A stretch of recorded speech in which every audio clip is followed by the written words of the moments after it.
할렐루야. 새로운 교회 주일 예배 오신 여러분 환영합니다. 우리 앞뒤 잡은 바라보시면서 고백하실 때 하나님의 은혜가 이곳에 충만합니다. 그렇게 고백하며 인사 나누실까요? 하나님의 은혜가 이곳에 충만합니다. 아멘. 충만하신 주님의 은혜를 더 깊이 사모하며 주 앞에 나가는 시간 되기를 원합니다. 우리 다 같이 일어나셔서 주님 찬양하며 나가겠습니다.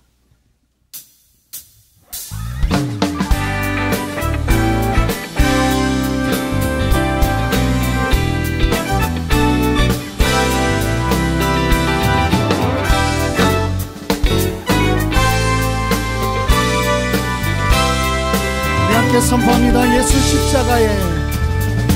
십자가의 힘비로써 그대를 씻기어 있는가. 더러운 죄이게 하는 능력은 그대는 자르지. 주 예수와 밤낮으로 늘 함께 그대는 행동을 하는가. 아무 때나 어디서나 그대를 십자가 붙들고 함께 선포합니다. 예수의 보혈로 그대를 씻기어 있는가. 마음속에 여러 가지 죄악을 깨끗이 씻기어. 주님 예수 다시 올 때, 주님 예수 다시 올 때 그대는 영접할 예복이 있는가. 그대 모든 거룩한 곳 성전에 들어갈 주가. 함께 선포합시다. 예수의 보혈로 할렐루야 그대를 씻기어 있는가.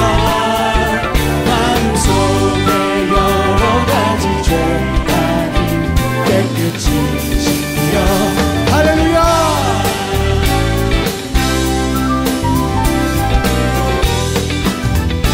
모든 죄에 더러워진 예복을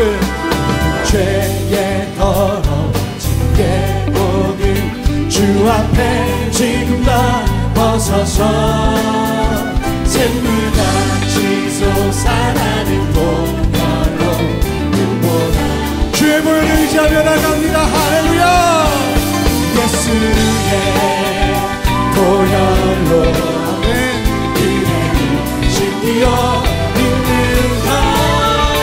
마음속에 여러 가지 죄악이 깨끗이 씻기어 예수의 할렐루야 보혈로 씻기어 있는가.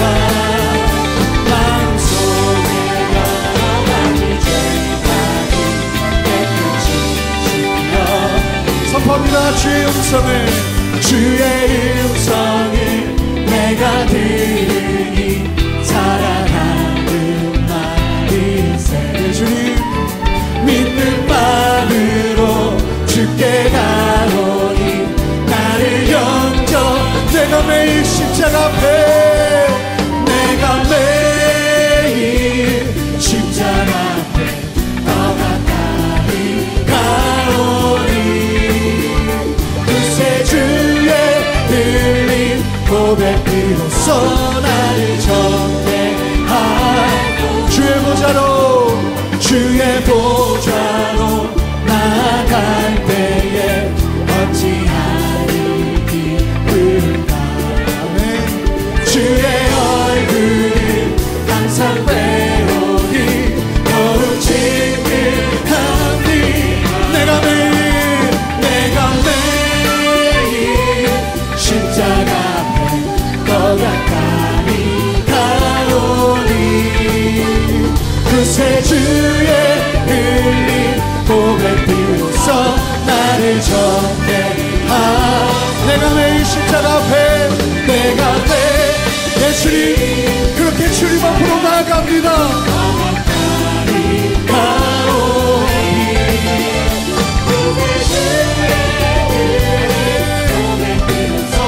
나를 전대하소서. 할렐루야. 역사하시는 주님의 그 놀라운 보혈의 권세를 찬양합니다.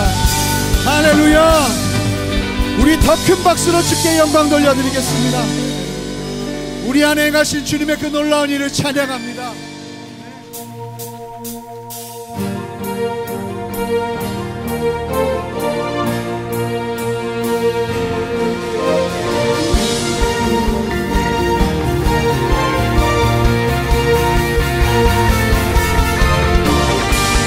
우리 안에 가시는 주님의 그 놀라운 보혈의 권세를 찬양합니다. 기억하며 주께 예배하오니 주님 영광 받으시옵소서. 할렐루야. 우리 함께 한 목소리로 선포합니다. 예수 감사하리. 예수 감사하리. 주의 보혈 축복 속에 우린 자유를 노래해. 예수 감사하리. 주의 승리 안에 우린 구원을 노래해. 구원을 노래해. 우리 한 마음으로 선포합니다. 새롭고 산 길이 되신 예수, 길과 진리 생명 되셨네. 우리 주의 자녀 삼으셨네. 자유를 노래할 때 선포합시다. 예수 감사하니 주의 보혈 축복 속에 우린 자유를 노래해. 예수 감사하니 주의 승리 안에 우린 구원을 노래. 온 마음 다해 구원을 노래해. 새롭고 산 길이 되신 예수, 길과 진리 생명 되셨네. 우리 주의 자녀 삼으셨네. 자유를 노래할 때 우리 함께 선포합시다. 주의 하나님 찬양, 주의 하나님 찬양. 승리하시고 구속하신 주님 찬양해. 주의 찬양, 주의 하나님 찬양. 승리하시고 구속하신 주님 찬양해. 함께 예수 감사하니 주의 보혈 축복 속에 우린 자유를 노래해. 예수 감사하니 주의 승리 안에 우린 구원을 노래해. 구원을 노래해. 새롭고 산 길이 되신 예수, 길과 진리 우리의 길과 진리 생명 되신 주님, 주의 자녀 삼으셨네. 자유를 노래할 때 함께 주의 하나님 찬양. 예수님 주의 하나님 찬양. 승리하시고 구속하신 주님 찬양. 주의 하나님 찬양. 주의 하나님 찬양. 승리하시고 구속하신 주님 찬양해. 함께 선포합니다. 영광 할렐루야.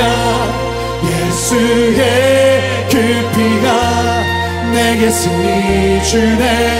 구원이 되시네. 우리 두 손을 높이 듭시다. 영광 할렐루야. 예수의 이름이 능력되네. 소망이 되시네. 영광 할렐루야. 예수의 그 피가 내게 승리 주네. 구원이 되시네. 할렐루야. 할렐루야. 능력되네. 소망이 되시네.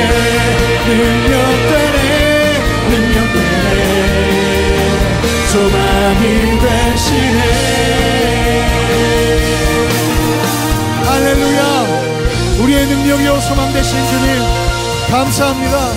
우리의 고백 가운데 영광 받으시옵소서. 아멘. 우리 자리에 앉아서 계속 주님 찬양하며 나가겠습니다.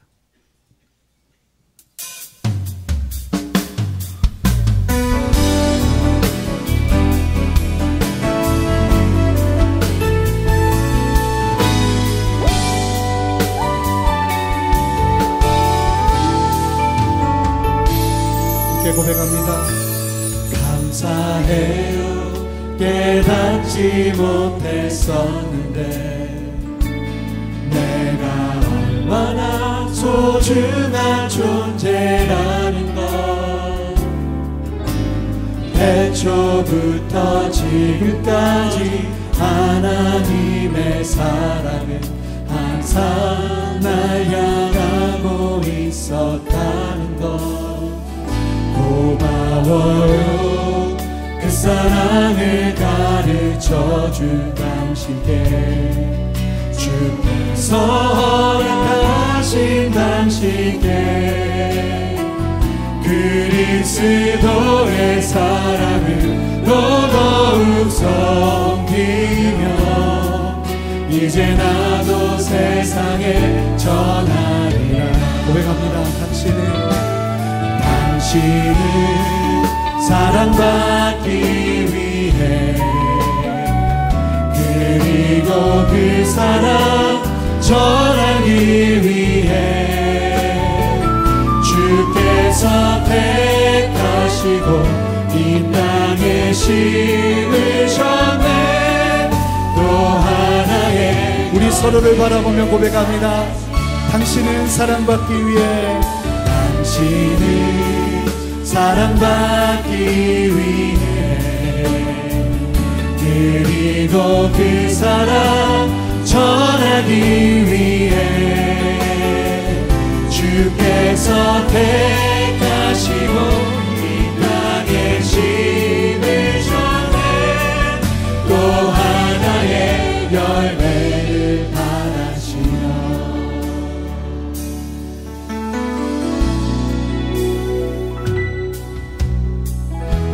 주를 위한 이곳에 예배하는 자들 중에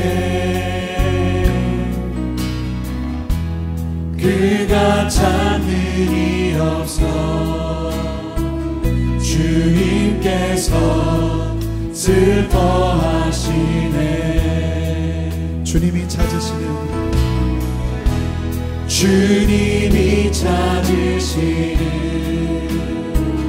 그 한 사람 그의 배자 내가 그 사람 되길 간절히 주께 예배하네. 우리 함께 전심으로 고백합니다. 주 은혜로 이곳에서 있네. 주 임재에 엎드려 절하네. 그 어느 것도 난 필요 없네. 주님만 경배 주 은혜로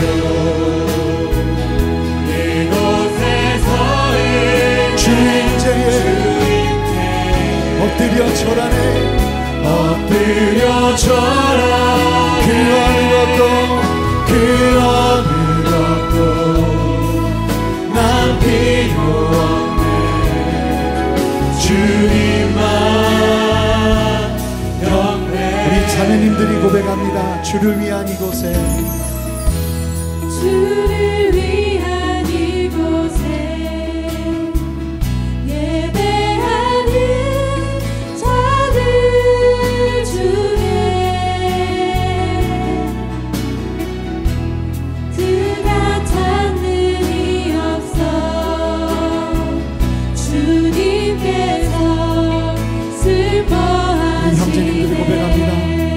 주님이 찾으시는 주님이 찾으시네 그 한 사람 그의 배자 내가 그 사람 되니 간절히 주 우리 함께 한 목소리로 전심으로 고백합시다. 주내로 이곳에 서 있네 주님께에 엎드려 절하 그 어느 것도 난 필요 없네 주님만 우리 두 손을 높이 들고 고백합시다. 주내로 이곳에 서이 주임제에 엎드려져라 그 어느 것도 할렐루야 난 필요 없네 주님만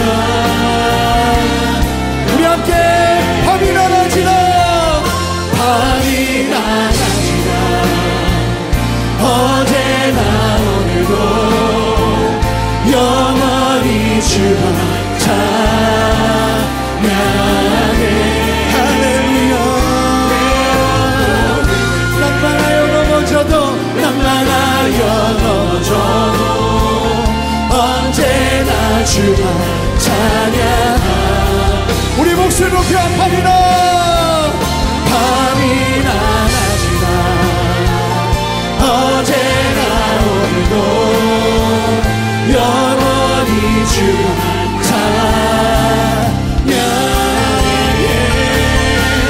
괴롭고 슬플 때 낭만하여 넘어져도 언제나 주만 찬양하 우리 목소리로 고백합니다. 밤이나 낮이나 어제나 오늘도 영원히 주만 찬양해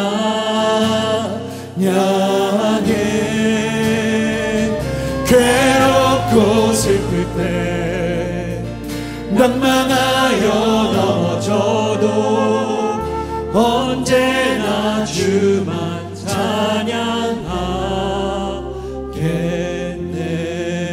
찬양하겠네. 우리 함께 주님 앞에 기도하며 나갈 때에 주님의 은혜로 주님 바라보며 예수 십자가의 그 놀라운 은혜를 삼으며 주 앞에 나가오니 이 시간도 우리를 용서하시고 사랑하신 주님의 그 한없는 십자가의 사랑으로 우리를 붙들어 주시옵소서. 그렇게 주님의 은혜를 사모하며 한 마음으로 함께 기도하며 나가겠습니다. 함께 기도하겠습니다. 주님 우리 안에 역사하시고 말씀하시는 주님을 찬양합니다. 시간도 목마른 마음으로 주 앞에 서 주님 말씀하시고 다스려 주시옵소서. 우리의 찬양의 이유가 되시는 주님, 우리의 노래가 되시는 주님, 이 시간 우리의 강도 위에 역사하시고 우리의 찬양 위에 주님 다스려 주시옵소서. 우리의 방패와 피난처가 되어주시는 하나님 참 감사합니다.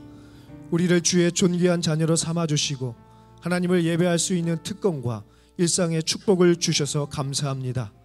사방이 막힌 고난 중에서도 하늘의 하나님을 바라볼 수 있는 믿음을 주셔서 주님 앞에 나왔으니 주님 주시는 평강과 기쁨, 은혜가 충만한 시간이 되게 하여 주옵소서.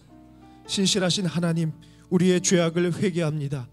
시기와 질투에 사로잡혀 형제를 미워하고 나 자신을 사랑하지 못했음을 회개합니다. 하나님이 기뻐하시는 거룩한 산 제사의 삶을 살지 못하고 우리의 마음의 중심이 흔들렸음을 고백합니다. 주님, 우리의 생각이 온전히 예수님께 집중되어서 주님 원하시는 생각, 주님이 기뻐하시는 언어, 주님께 영광 돌리는 삶을 살게 하여 주옵소서. 이 나라와 민족을 위해서 기도합니다. 이 나라의 평안과 영적인 안보를 지켜주시길 원합니다. 나라를 위해서 최선을 다하여 섬기는 국군 장병과 경찰 그리고 소방관들을 기억해 주셔서 안보의 사각지대가 발생하지 않게 하여 주옵소서. 특별히 속초 화재로 인해서 고통받는 분들과 교회들을 기억하여 주셔서 온전한 회복이 속히 이루어지게 하여 주옵소서.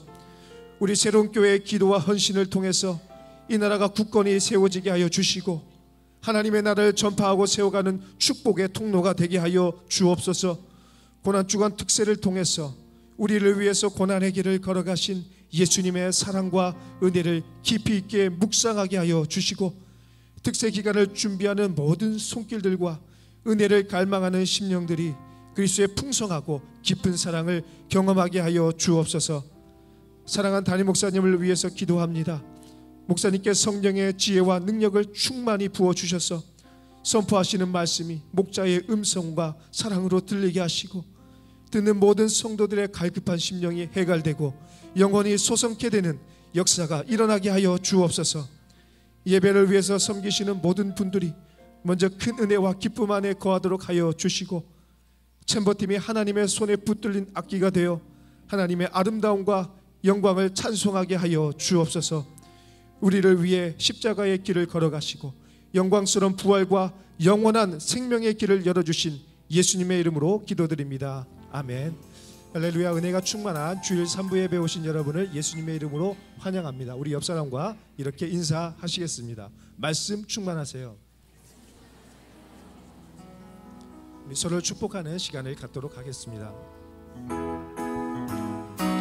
우리 함께 서로를 바라보며 고백하겠습니다. 축복합니다. 축복합니다. 주님의 이름으로 축복합니다. 주님의 사랑으로 이곳에 모인 주의 거룩한 자녀에게 주님의 기쁨과 주님의 사랑이 충만하게 충만하게 넘치기를. God bless you. God bless you. 축복합니다. 우리 더 멀리 있는 지체들을 바라보면서 함께 주의 사랑으로 고백하겠습니다. God bless you. God bless you. 축복합니다. 주님의 사랑으로. 우리 박수로 서로를 격려하며 축복하겠습니다.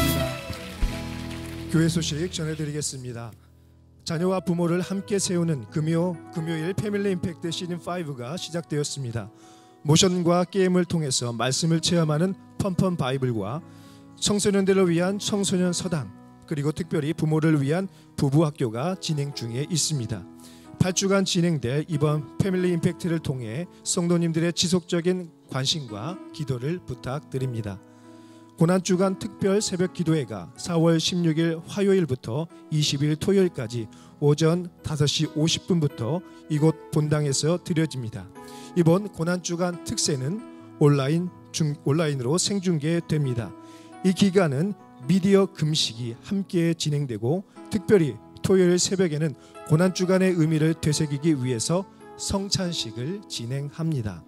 예수 그리스도의 십자가 고난을 깊이 묵상하고 은혜를 누리는 성도님들이 되시기를 바라며 다음 주 부활절 헌금은 주보에 나눠드린 헌금 봉투를 사용해 주시기 바랍니다. 2019년 공동체 야유회가 4월 27일 토요일에 각 공동체별로 진행됩니다. 아름다운 봄날 진행되는 이번 야유회는 자연 속에서 주님의 사랑을 나누고 하나됨을 이루는 귀한 시간이 될 것입니다. 개인 차량은 최대한 교총 주차를 삼가해 주시고 부득이한 경우에는 테니스장 주차장의 주차 후에 버스에 탑승해 주시기를 바랍니다. 공동체 야유회에 성도님들의 많은 참여를 부탁드립니다. 어린이날을 맞아 소외된 이웃에게 따뜻한 사랑을 전하는 엔젤트리에 성도님들의 동참을 기다립니다. 어린이날을 부모와 함께 보내지 못하는 초등학생 이하의 재소자 자녀들에게 재소자의 편지를 동봉해 재소자의 이름으로 선물을 보내는 사역과 함께 미혼부 혹은 미혼모의 영아들을 위한 물품을 전달하는 사역이 더해집니다. 선물을 직접 구매하셔서 전달해 주시거나 특별헌금 계좌로 입금해 주시면 필요한 선물과 물품을 대신 구매해 드립니다. 도움과 관심이 필요한 이들에게 하나님의 사랑을 흘려보내는 엔젤트리의 성도님들의 많은 참여를 바랍니다. 자세한 사항은 주보를 참고해 주시기 바랍니다. 만 65세 이상 성도들을 위한 에버그린 봄 야유회가 5월 9일에 있습니다. 하나님께서 주신 자연 속에서 풍성한 은혜를 누리게 될 이번 야유회에 많은 신청을 부탁드리며 장소는 추후에 공지해 드리도록 하겠습니다. 접수는 본당 앞에 있는 안내 데스크에서 해주시면 됩니다. 의료 선교팀에서는 노숙인 센터인 드림시티 교회로 의료 선교를 진행 중에 있습니다. 선교팀의 섬김을 통해서 예수님의 사랑이 노숙인들에게 전달되도록 성도님들의 많은 기도를 부탁드립니다. 뉴젠 주일학교에서는 예배 중 화재 발생 시 비상 대피 훈련을 진행합니다. 유사시에 학생들의 안전을 위한 사전 연습위원이 자녀들을 두신 성도님들은 참고해 주시기 바랍니다. 이제 새로운 챔버 특순후에 한옥 목사님께서 하나님의 말씀 전해 주시겠습니다.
라헬과 레아의 경쟁.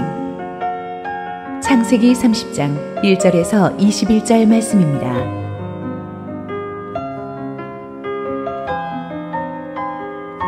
라헬이 자기가 야곱에게서 아들을 낳지 못함을 보고 그의 언니를 시기하여 야곱에게 이르되 내게 자식을 낳게 하라.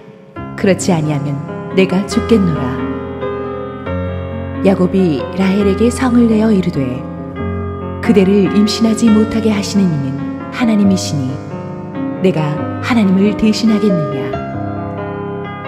라헬이 이르되 내 여종 비라에게로 들어가라. 그가 아들을 낳아 내 무릎에 두르니 그러면 나도 그로 말미암아 자식을 얻겠노라 하고 그의 시녀 비라를 남편에게 아내로 주매 야곱이 그에게로 들어갔더니 비라가 임신하여 야곱에게 아들을 낳은지라.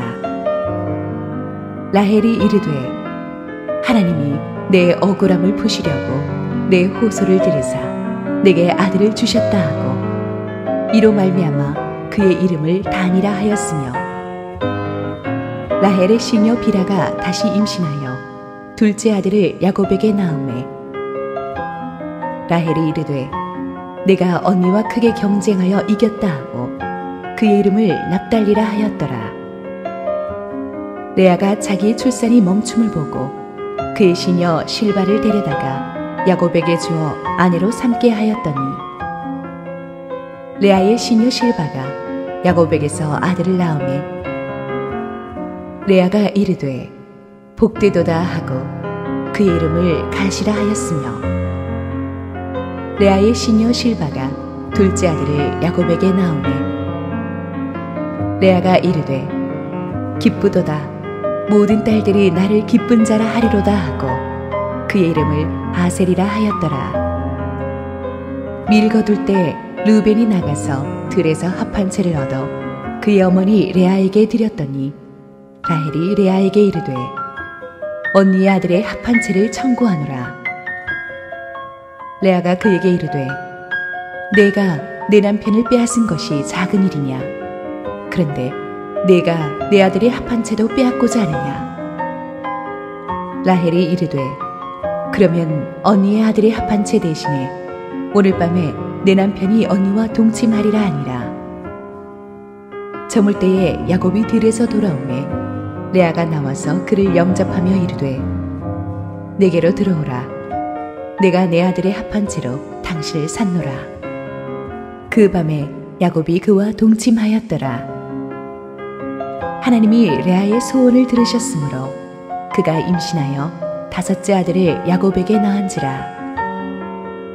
레아가 이르되 내가 내 시녀를 내 남편에게 주었으므로 하나님이 내게 그 값을 주셨다 하고 그의 이름을 이사가리라 하였으며 레아가 다시 임신하여 여섯째 아들을 야곱에게 낳은지라.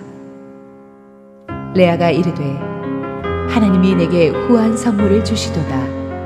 내가 남편에게 여섯 아들을 낳았으니 이제는 그가 나와 함께 살리라 하고 그의 이름을 스불론이라 하였으며 그 후에 그가 딸을 낳고 그의 이름을 디나라 하였더라. 할렐루야. 우리 하나님께 감사와 영광의 박수를 올려드리겠습니다. 함께 기도하시고 말씀 보겠습니다. 사랑하는 아버지, 은혜를 감사합니다. 오늘도 우리의 연약한 심령들 속에 주님의 말씀으로 생기를 불어넣어 주옵소서. 부족한 종은 감추시고 오직 우리 주님 홀로 영광 받으시옵소서. 예수님 이름으로 기도했습니다. 아멘. 우리는 치열한 경쟁 사회 속에 살고 있습니다. 우리는 어릴 때부터 공부건 운동이건 사업이건 남보다 조금이라도 앞서지 않으면 안 된다, 이겨야 된다, 그렇게 부추김 받으면서 살아왔습니다. 물론 경쟁이 다 나쁜 것은 아니겠죠. 선의의 경쟁은 어느 정도 우리에게 동기부여를 해줘가지고 끊임없이 자기 개발을 하게 해줄 것입니다. 그러나 경쟁이 도를 넘게 되면 나도 불행해지고 상대도 불행해집니다. 어떤 드라마 대사에서 부러우면 지는 거다라는 말을 들은 적이 있는데, 그렇게 따지면 우리 모두 다 한 번씩 다 진 것 같아요. 왜냐하면 남 부러운 적이 한 번도 없었던 사람은 없지 않습니까? 우리 모두는 모든 것을 다 가지고 있지 못합니다. 그래서 각자 조금씩은 부족한 게 있기 마련인데, 내가 없는 것을 남이 가지고 있는 걸 보면, 특히 내 옆에 사람이 가지고 있는 것을 보면 참 견디기 어렵습니다. 이 부러운 감정이 극단적으로 발전하면 이게 투기가 되고, 투기가 생기면요, 사람의 마음에 감사함이 사라지고 자기가 없는 것만 계속 확대시켜서 스스로 인생이 불행해지죠. 근데 경쟁과 이 투기의 대상이 항상 멀리 있지 않아요. 가까운 데 있습니다. 피를 나는 형제끼리도 사랑과 우애가 아닌 투기와 경쟁으로 얼룩지는 집안이 많은데, 믿음의 가정들도 예외가 아니라는 것을 오늘 우리가 말씀을 통해 볼 수가 있습니다. 지난주 본문에서 우리는 야곱이 두 아내 중에 라헬을 총애하고 레아에게는 눈길도 주지 않았던 것을 살펴보았습니다. 이로 인해 레아의 마음에는 한이 맺혔고, 남편의 사랑을 어떻게든 얻어보기 위해 기도하며 몸부림쳤고, 그래서 아들을 계속 낳게 되죠. 아들 넷을 낳을 때야 비로소 레아는 남편 바라기에서 주님 바라기로 바뀌어서 남편을 더 이상 붙잡지 않고 하나님 중심으로 신앙이 바뀝니다. 그래서 넷째 아들의 이름을 하나님을 찬송하라 유다로 지었습니다. 그리고 유다는 다윗과 예수 그리스도를 배출하는 믿음의 명문가로 훗날 쓰임받게 되죠. 자, 지난주에 그렇게 우리가 레아의 스토리를 다루었는데, 그렇다면 남편 사랑을 받지 못한 레아가 그토록 힘들었다면, 레아가 그토록 부러워했던 남편 사랑을 독차지했던 라헬은 그럼 행복했을까? 그렇지 못했다는 것을 오늘의 본문이 말해줍니다. 1절 읽습니다. 라헬이 자기가 야곱에게서 아들을 낳지 못함을 보고 그의 언니를 시기하여 야곱에게 이르되 내게 자식을 낳게 하라. 그렇지 아니하면 내가 죽겠노라. 요즘은 결혼하고도 아이를 못 가지는 집들이 많고, 이제는 과학적으로 그 원인이 꼭 여자가 아닌 남자에게도 있다는 것이 밝혀졌기 때문에 부부가 서로 같이 문제를 해결하려고 노력을 하지, 여자 한 사람에게만 책임을 묻지 않습니다. 아이가 없어도 부부 금슬이 좋은 집들이 많고, 주변 사람들도 이 문제는 예민하니까 잘 터치하지 않는 것이 요즘 에티켓입니다. 그러나 그 옛날 중동에서는 그렇지 않았습니다. 아이를 못 낳는 것은 절대적으로 여자 책임으로 여겨졌죠. 노동력을 많이 필요로 했던 그 당시에 여인이 시집 갔는데 아이를 못 낳는다, 이것은 본인뿐 아니라 가문의 수치고 심지어는 하나님의 저주로 여겨지곤 했습니다. 아이를 잘 낳는 여인이 칭송받고 행복했던 데 반해서 아이를 갖지 못한 여인들은 말 못하는 죄인이 되어서 하나님 앞에 애끓는 기도를, 회개 기도를 드리고, 또 그 남편들도 아내의 임신을 위해 희생제사를 드리곤 했습니다. 그래서 이 남편 사랑을 독점해서 남부러울 것이 없는 라헬이 불임으로 인해서 이토록 한탄한 것은 바로 이런 시대적인 배경이 있는 거예요. 특히 라헬이 속이 상했던 것은, 언니랑 자기랑 둘 다 불임이면 모르겠는데 언니는 벌써 넷이나 아들을 쑥쑥 낳는데 자기는 한 명도 못 낳으니까 너무 화가 난 거예요. 아니, 공부를 못할 거면 같이 못해야 되는데 언니는 너무 잘한단 말이에요. 게다가 야곱이 라헬을 총애했잖아요. 그래서 야곱은 거의 라헬의 처소에 머물렀기 때문에 확률적으로 훨씬 라헬이 임신할 확률이 높았는데도 어떻게 이상하게도 언니가만 자꾸 아이가 들어서니까 라헬 입장에서는 속이 상할 수밖에 없었습니다. 게다가 언니가 아이를 4명이나 낳다 보니까 전에는 자기 처소에만 붙어있던 남편 야곱이 슬슬 한 번씩 사라지더니 언니 처소에 갔다 오면서 애들 장난감도 사다 주고 막 이러기 시작하면서 이 막 야곱이 라헬이 받는 스트레스가 커졌어요. 몇 년을 지나다 보니까 이러다가는 남편의 사랑이 언니에게로 옮겨갈 수도 있겠다는 불안감도 들었어요. 라헬은 평생 부러움의 대상이었지 자기가 남을 부러워해버리라고는 생각도 하지 않았어요. 그런데 거칠 것 없던 라헬의 인생, 온 동네 남자들의 시선을 한 몸에 받고 남편의 사랑도 한 몸에 받았던 라헬이 불임이 돼가지고 이렇게 언니를 부러워하는 지경에 이르를 줄은 어떻게 알았겠어요. 몇 년 동안 라헬이 얼마나 속이 상했던지 하루는 폭발했어요. 퇴근하고 돌아온 남편 야곱에게 쏟아냈어요. 내게 아이를 좀 낳게 해주세요. 그렇지 않으면 죽어버리겠어요. 이거를 성경이니까 점잖게 썼지 이 점잖게 말했겠어. 내가 칵 죽어버리겠어 하고 막 분노를 팍 표현하면서 얘기했겠죠. 그러니까 야곱도요, 자기도 하루 종일 일하고 안 그래도 스트레스 받아 죽겠는데 이 아내를 다독이는 게 아니라 자기도 화가 팡 폭발했어. 2절 읽습니다. 야곱이 라헬에게 성을 내어 이르되 그대를 임신하지 못하게 하시는 이는 하나님이시니 내가 하나님을 대신하겠느냐? 생명의 주관자는 하나님이신데 나더러 어쩌란 말이냐? 그런데 야곱도 이 말을 점잖게 했겠어요? 뭐 하나 들이차면서 뭐 물건 하나 콱 던져 깨면서 막 고함을 질렀겠죠. 나더러 어쩌란 말이냐? 당신만 힘들어 그러면서 막 고함을 질렀겠죠. 믿음의 집안도 부부싸움을 한다. 그렇게 금술좋던 부부도 막 감정 폭발을 하는 거예요. 사실 지금 라헬이 부르짖어야 될 대상은 하나님이지 야곱이 아닌데 지금 애꿎은 남편을 잡고 있어요. 근데 야곱도 그렇습니다. 하나님이 생명의 주관자라는 말은 옳았지만 지금 야곱이 너무 속상해 있는 아내한테 그 말을 확 뿌릴 상황은 아니죠. 야곱이 중요한 걸 잊고 있어요. 가장으로서 이 문제를 놓고 하나님 앞에 기도하지 않는 거예요. 야곱의 어머니 리브가도 시집 온 지 20년이 되도록 아기를 갖지 못했었습니다. 근데 창세기 25장을 보면 그때 야곱의 아버지 이삭이 하나님께 간절히 기도하죠. 아버지 이삭의 기도에 대한 응답으로 야곱 에서 형제가 그때 잉태된 거예요. 그럼 그런 히스토리를 알았으면 아내가 아이를 못 가져서 몇 년째 괴로워하고 있는 상황에서 야곱이 아내한테 같이 화를 내며 면박을 줘야 되겠어요? 아내가 얼마나 괴로웠으면 이럴까 하는 생각에 같은 말이라도 좀 아내를 위로하면서 이렇게 말했으면 어땠을까요? 여보, 속상한 건 알겠는데 생명의 주관자가 하나님이시잖아.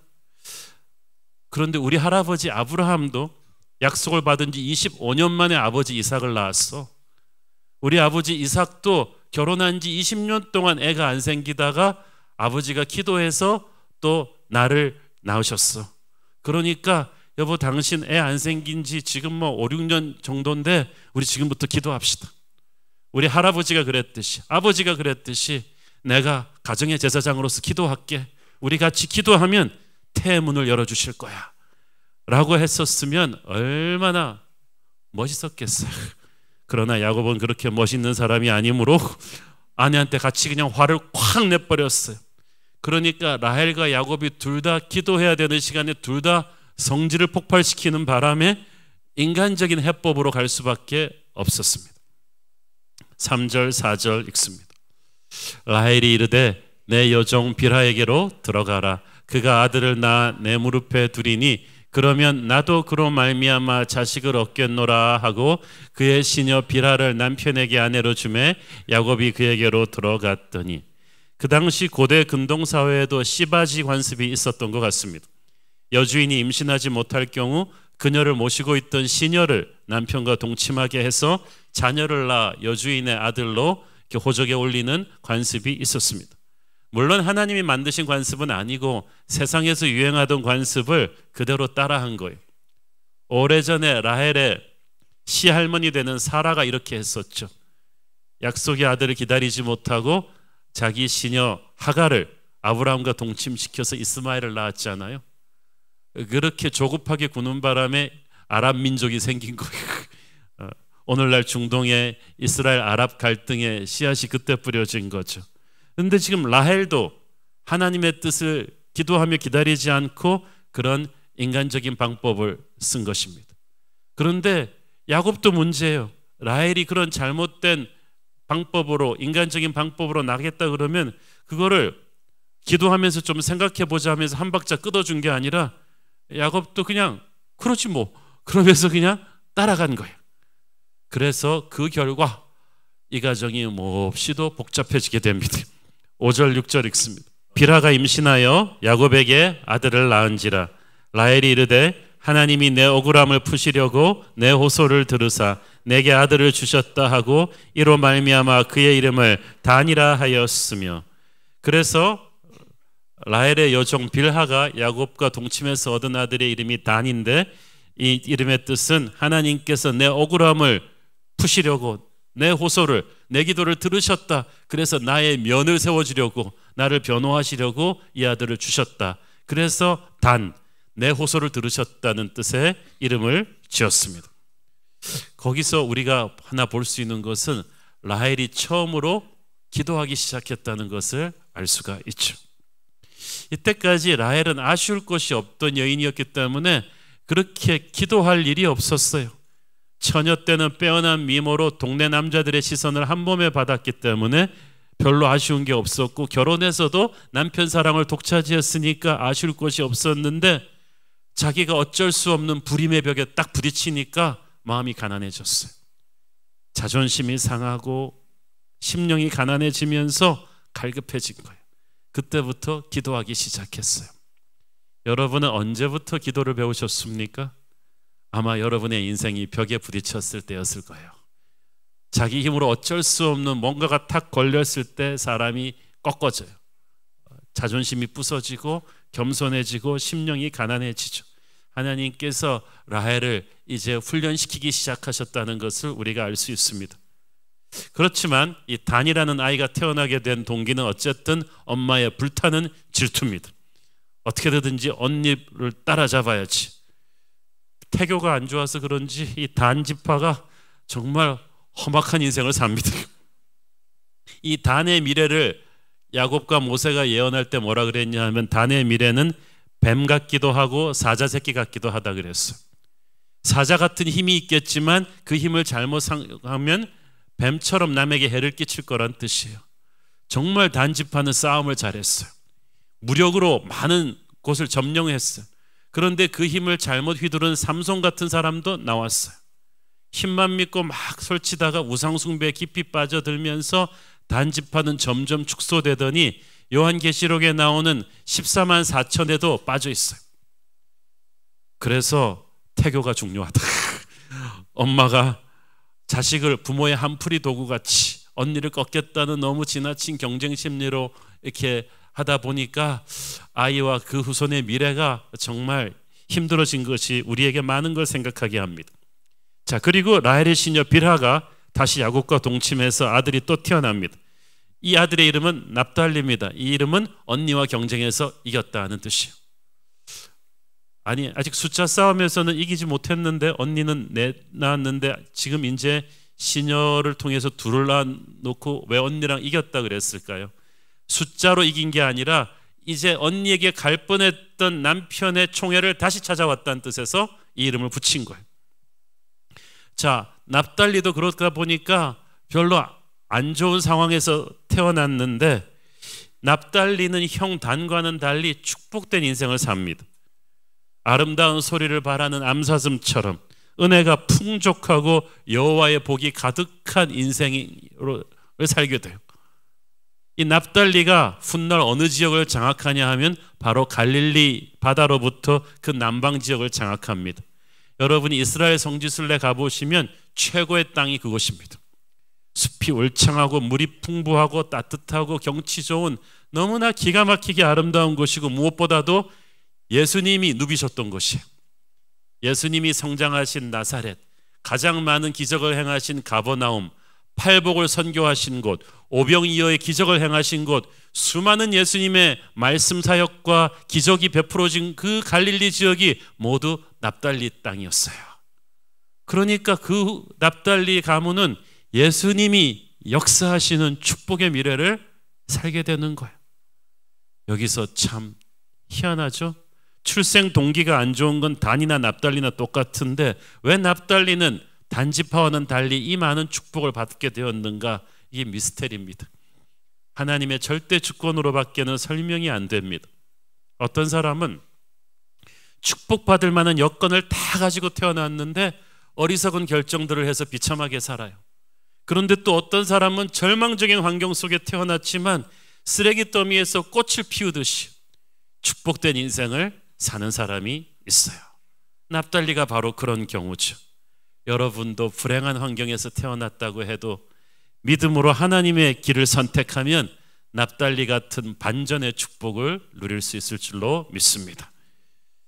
반면 레아는 이제 아들이 넷이나 있으니까 동생이 오죽했으면 시녀까지 동원해서 둘 낳았겠냐 생각하고 좀 긍휼히 여기는 마음을 가질 것 같은데 전혀 그렇지 않았어요. 오히려 자극을 받았어요.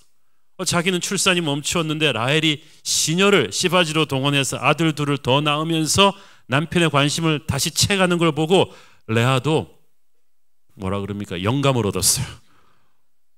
그런 방법이 있었구나. 야, 라이벌에게서 배운다고 하더니 레아도 참 이 아이디어를 채택하기로 합니다. 그리고 자기의 시녀 실바를 데려다가 남편과 동침시킵니다. 그렇게 해서 아이가 태어나니까 이 아이의 이름을 복되도다 그리고 가시라고 불렀어요. 참 이 레아의 모습을 보면서 저는 정말 당혹스러웠습니다. 특히 지난주 설교를 그렇게 은혜롭게 끝내놓고 당혹스러웠습니다. 지난주 기억하시죠? 지난주는 많은 성도들이 와, 목사님을 통해서 레아를 다시 보게 되었어요. 그 레아의 아침을 딛고 일어나서 레아가 정말 마지막 아들 유다의 이름을 지으면서 상처가 변하여 별이 되었군요. 그래서 정말 이제 더 이상 열등감도 안 느끼고 남편 바라기에서 주바라기로 바꿨군요. 와, 레아 다시 보게 되었어요 라고 많은 성도들이 말했는데 오늘 본문에 보니까 다시 옛 모습이 그대로 다시 돌아왔어요. 다시 라헬과 출산 경쟁 2라운드로 땡 하고 다시 들어간 거예요. 여기서 우리가 뭘 느끼나요? 참 인간 바뀌기가 이렇게 힘들구나. 여러분도 그렇지 않아요? 은혜 받고 완전히 새로워져서 새로운 교회 순장도 되고 CS 멘토도 됐는데 현실에서 어떤 사건이 터지니까 옛사람의 성질이 다시 튀어나와. 라헬이 시녀를 시켜 자식 둘 더 낳는 거 보고 레아의 시기와 질투심, 옛사람이 다시 막 발동한 거예요. 이렇게 우리가 자기 자신을 제어하는 것이 힘듭니다. 그래서 우리가 다시 순환절 새벽 기도를 해야 되는 거예요. 우리의 옛사람이 이렇게 살아있어요. 그래서 레아가 라헬처럼 시바지 시녀를 동원해서 낳은 아들이 가시인데 이 복되도다는 뜻이면서 그 뜻은 추격하여 따라가는 군대와 같다고 했어요. 언니를 추격해서 따라잡겠다는 이런 생각이 이 레아에게 있었던 거예요. 동생을 따라잡겠다는 생각이.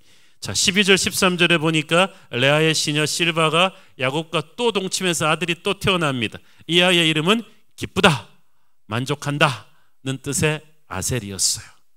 이 아셀은 그래도 엄마가 기쁘고 만족하다는 마음으로 하나님께 감사드려서 그런지 북쪽의 비옥한 땅을 차지하면서 많은 자녀를 낳고 형제들에게도 축복의 통로가 되는 아주 복받는 민족이 됩니다.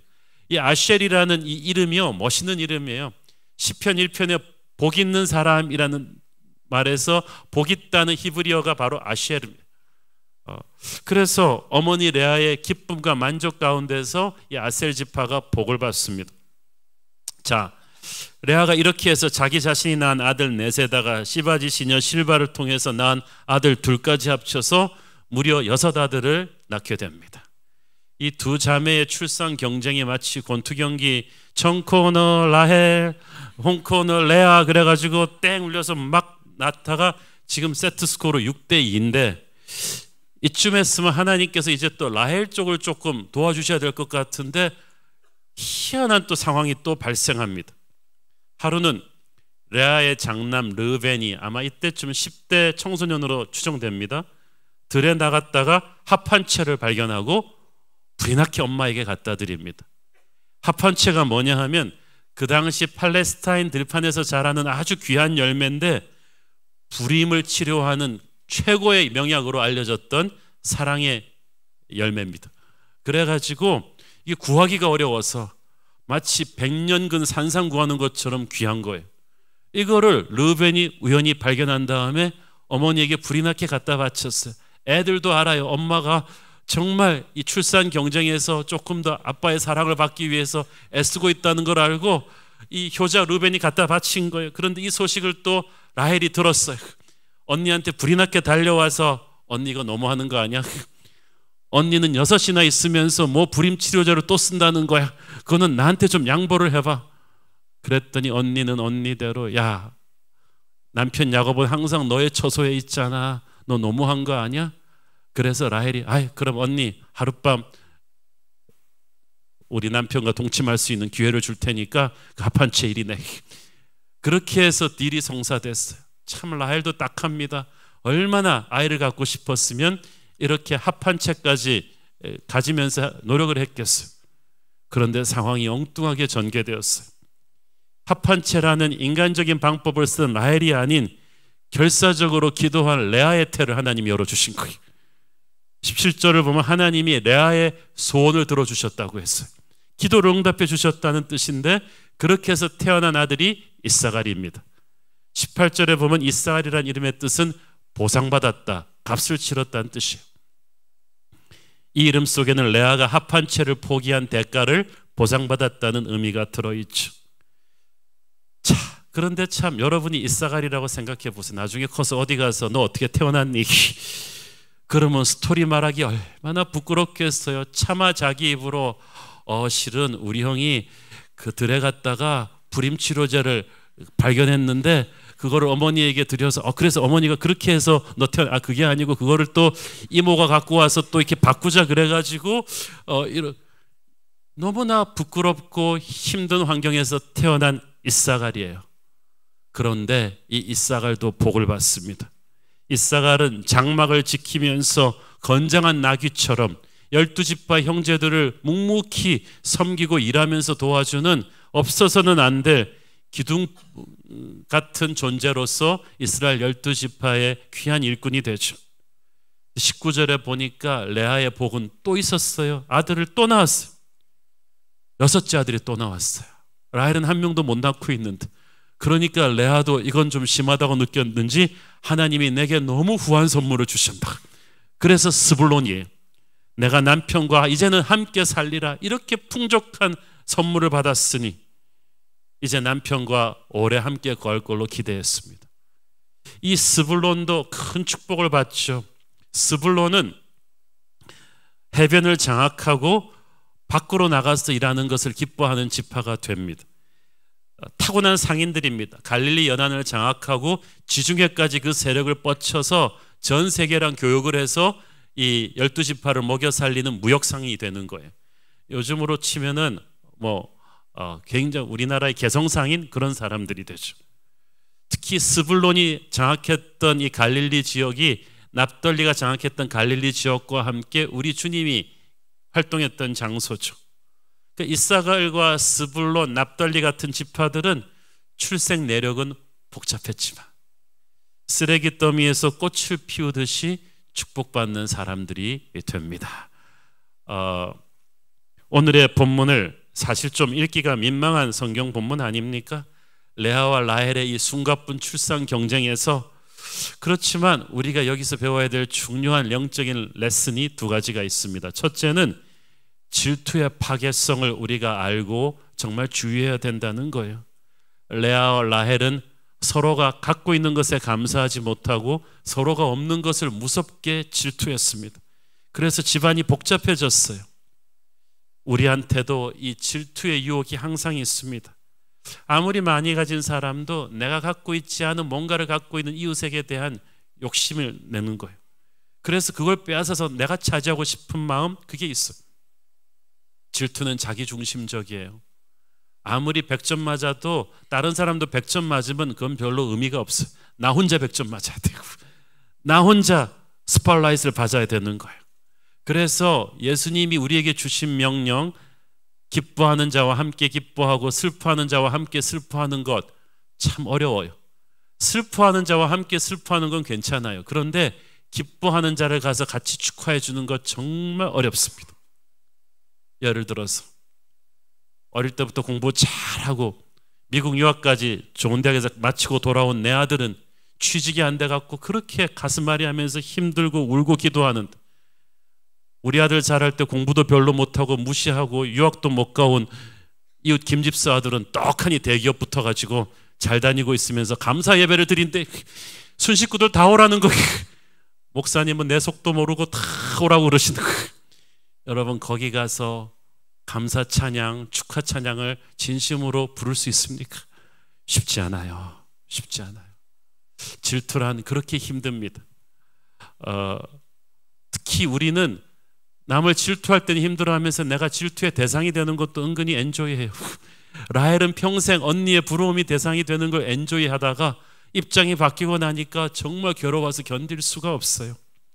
초대교회 때부터 성도들이 가장 경계해야 될 7가지 죄 중에 톱이 교만이고 두 번째가 질투입니다. 질투가 왜 무섭냐 하면은 질투가 궁극적으로는 하나님께 대한 불만으로 이어지기 때문이에요. 어떻게 하나님이 나 아닌 딴 사람한테 내가 없는 걸 줄 수가 있단 말인가. 그래서 질투에 사로잡히면 감사가 없어지고 기쁨이 없어지고 기도가 잘 안 되고 예배가 병들게 됩니다. 그래서 우리는 감사하는 마음을 가져야 돼요. 감사하는 마음이야말로 질투의 공격으로부터 나를 보호해주는 예방주사가 될 것입니다. 여러분, 하나님은 좋으신 분이고 실수가 없으신 분임을 믿으십시오. 공평하신 분임을 믿으십시오. 하나님은 나는 나이기 때문에 기뻐하는 거예요. 만약 내 눈에 남의 떡이 더 맛있어 보인다, 그거는 내게 주신 떡을 여러분이 깊이 음미해 보지 않았기 때문입니다. 자기에게 주신 은혜에 감사하십시오. 그리고 이웃에게 주신 은혜를 축복하십시오. 그러면 하나님이 여러분을 더 큰 축복의 통로로 사용해 주실 거예요. 또 한 가지, 오늘 우리는 이 야곱의 이 복잡한 가정사를 보면서 인간의 죄를 덮는 하나님의 은혜가 얼마나 크신지를 보게 됩니다. 야곱의 아들들로부터 이스라엘의 시조가 되는 12지파가 만들어지는데 12지파의 그 탄생 스토리 치고는 너무 어떻게 좀 말하기 부끄러운 장면이 성경에 소개돼요. 어느 나라든지 건국 신화는 굉장히 막 믿을 수 없을 정도로 아름다워요. 뭐 아래에서 태어났다든지 뭐 하늘에서 누가 내려와 가지고 뭐 했다든지, 누구도 자기 건국의 시조를 그렇게 막 부끄러운 사람으로 묘사하려는 나라는 없는데 하나님이 선택한 민족 이스라엘의 12지파의 시조는 이렇게 보니까 이게 합한 채 나오고 이게 도대체 뭡니까 도대체. 일단 야곱은 본의 아니게 라반의 두 딸 레아와 라헬을 아내로 삼게 되었죠. 실제 사랑했던 건 라헬이었는데 삼촌한테 속아서 첫날 밤을 레아랑 보내는 바람에 어쩔 수 없이 두 부인을 두게 됐어요. 그리고 그 두 부인의 여종되는 두 사람도 시바지로 야곱의 아이를 낳았습니다. 그러니까 야곱의 12아들들은 각각 다른 어머니 4명 사이에서 태어난 거예요. 그리고 그 어머니들이 서로 사랑하는 사이도 아니에요. 레아와 라헬 두 사람 사이에 아주 팽팽한 질투와 경쟁 관계였을 것이고, 당연히 그 여종들인 비라와 실바 간의 텐션도 만만치 않았을 것입니다. 그리고 피는 물보다 진하다고 아들들은 다 자기 친모에게 가서 붙어가지고 형제들 간의 이 경쟁 구도도 만만치 않았을 거예요. 이 모든 상황을 지켜보면서 야곱은 속으로 이게 다 삼촌 때문이야. 삼촌한테 속아서 두 부인을 두게 되면서부터 이렇게 상황이 복잡해진 거야 라면서 마음이 편치 않았을 것입니다. 그리고 이런 여러 가지 갈등 상황에 있는 야곱의 집안 내력을 주변 사람들은 쉬쉬하면서 다 알고 있었을 거예요. 그리고 가정에 이런 복잡한 문제들이 생기면요, 사람들이 남한테 자기 가족 얘기하기 정말 싫어합니다. 제가 목회를 30년째 해오면서 수많은 성도들의 집을 신방하고 본의 아니게 우리 성도들의 사정을 들으면서 가진 결론, 믿음의 가정들도 전부 다 복잡하다. 부모는 막 집안마다 다 가진 것 같은데 문제 없는 집안이 없어요. 부모의 불륜으로 인해서 이혼해서 정말 가슴에 멍을 안고 살았는데 자기도 결혼해서 똑같이 불행해져서 이혼한 집이 있습니다. 자녀가 말할 수 없이 방탕한 집이 있어요. 도박과 술주정으로 부모가 자녀의 가슴에 한을 맺히게 한 사람들이 있어요. 형제들끼리 막 재산 싸움으로 너무나 예수 안 믿는 형제들보다 더 추하게 싸우는 집안들도 있어요. 형제들끼리 소송이 몇 개씩 걸려있는 집안이 있어요. 부모 자식 간에도 고소한 집안들도 있어요. 그러면서 그분들 참 말합니다. 목사님, 이거 옆에 이 집사한테는 알리지 마세요. 속으로 그렇게 말해주고 싶어요. 김 집사님네도 만만치 않아요. 우리 모두가 그런 부끄럽고 힘든 문제들이 다 집안마다 있어요. 그런데 용기를 가지세요. 여러분, 야곱 집안에 비하면 상태가 괜찮은 거예요. 그런데 하나님께서 왜 이렇게 복잡하고 혼란한 야곱 같은 가정을 이스라엘 12지파의 시초인 축복의 믿음의 명문가의 시작으로 선택해 주셨겠습니까? 여기에 놀라운 은혜의 섭리가 있습니다. 내일부터 순환주일 기간이 시작됩니다. 순환절은 우리가 예수님의 십자가 은혜를 묵상하는 시간이에요. 이 시간을 우리는 어떻게 보내야 합니까? 이 은혜가 아니었다면 여러분과 여러분의 가정에는 소망이 없었습니다. 로마서에 보면 이 세상에 의인은 없나니 하나도 없다고 했어요. 모든 사람이 죄를 지었으므로 하나님의 의에 이르지 못했다고 했는데 이 야곱의 가정의 부끄러운 가정사가 그 사실을 단적으로 보여주지 않습니까? 우리 중에 정도의 차이가 있을 뿐이지 문제없는 가정이 어디 있습니까? 그러나 십자가 보혈의 은혜로 인해서 우리는 주홍같이 붉은 죄가 눈같이 휘어주는 줄을 믿습니다. 여러분의 부끄러운 히스토리와 여러분 가정의 부끄러운 죄와 실수와 실패를 우리 주님의 보혈이 씻어주실 것입니다. 불행한 환경이나 불행한 부모 밑에서 태어났다고 해서 그 자식이 반드시 불행해지는 건 아닙니다. 납달리 가문처럼 이사갈 자손들처럼 불행한 환경에서 태어났지만 하나님의 축복을 받고 보배롭게 쓰임받는 그런 인생들이 또 있어요. 일본의 20세기 중반에 가가와 도요이코라는 성자 목사님이 계셨습니다. 그의 평생의 섬김과 사역과 글은 설교는 동서양의 수많은 목사님들의 귀감이 되었고 목회자들은 꼭 그분의 글을 읽어보고 목회에 들어갈 정도로 성자로 추앙받는 분인데 이 가가와 도요이코 목사님은 사창가에서 부모도 알 수 없게 그렇게 쓰레기처럼 태어난 분이에요. 그러나 하나님께서는 그분을 보배롭게 어떤 선교사님의 손을 거쳐서 보배롭게 키우셔서 동서양이 전부 존경하는 성자 목사님으로 예수님의 빛을 발하는 그런 귀한 축복의 통로로 사용하셨습니다. 십자가 보혈의 은혜가 그것을 가능케 하는 것입니다. 사랑하는 여러분, 그러므로 중요한 것은 내 과거의 죄가 아니라 과연 십자가를 내가 통과했느냐 안 통과했느냐는 거죠.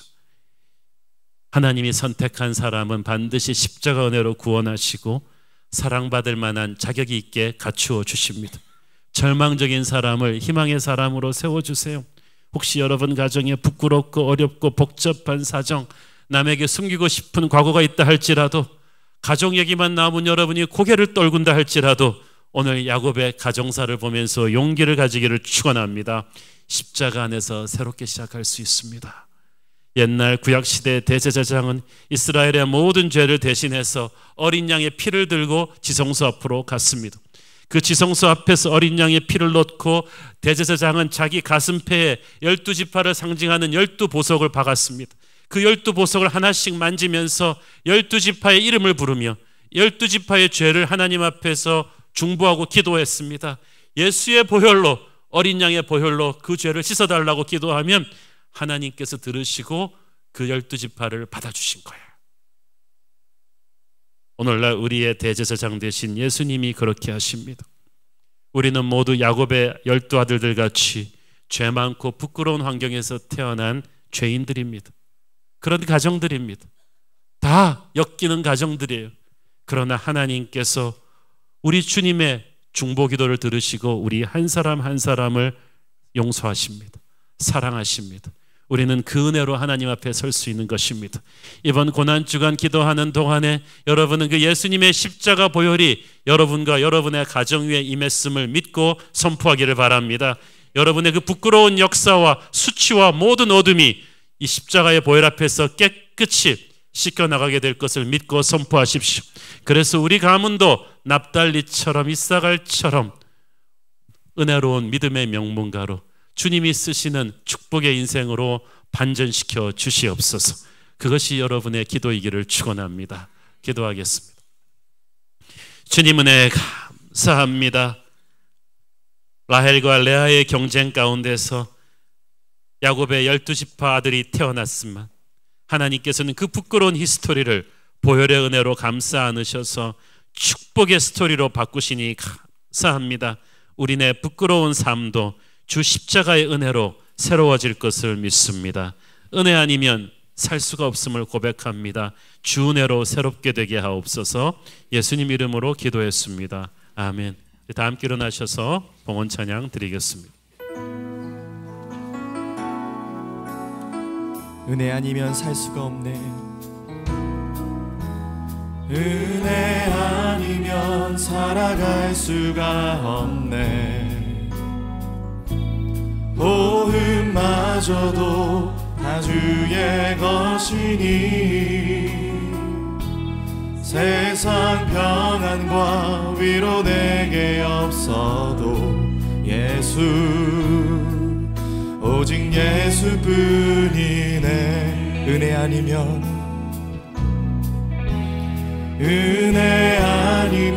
살아갈 수가 없네. 나의 모든 것 다 주께 맡기니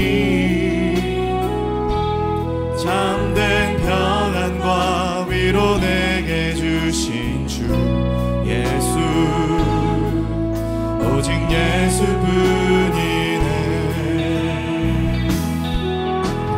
그 신계획 다 볼 수도 없고 작은 고난에 지쳐도 주께 묶인 나의 모든 삶 버티고 견디게 하시네. 그 신계획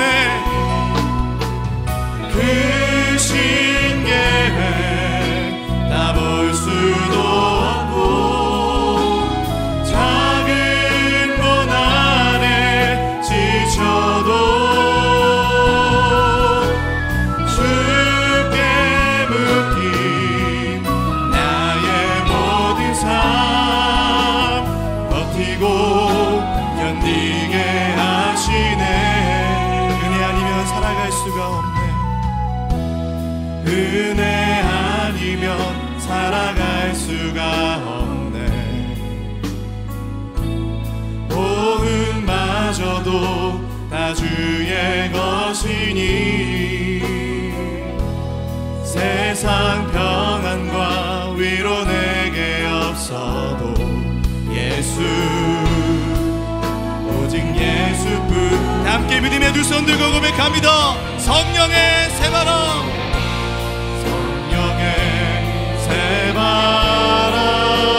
새바람 이 땅에 불어오소서. 주의 영 그 생기로 우리를 다시 살리사 이 땅에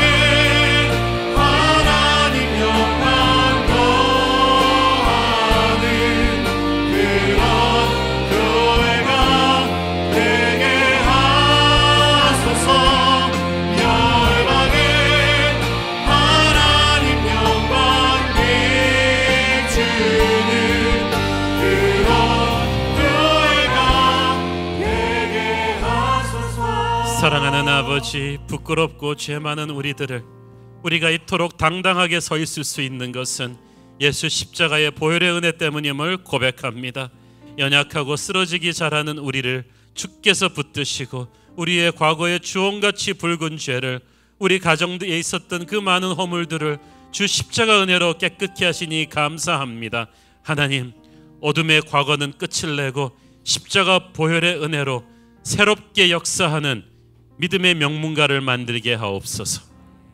받은 은혜 감사하며 드리는 헌물의 손길들을 축복하시고 지금은 살아계신 우리 주 예수 그리스도의 은혜와 하늘아버지 사랑과 성령님 감화 감동하신가 교통하신가 축복하심의 역사가 하나님 앞에서 온전히 새로운 인생 살기를 소원하는 사랑하는 주의 백성들 머리 위에 지금부터 영원토록 함께 계시기를 축원하옵나이다. 아멘.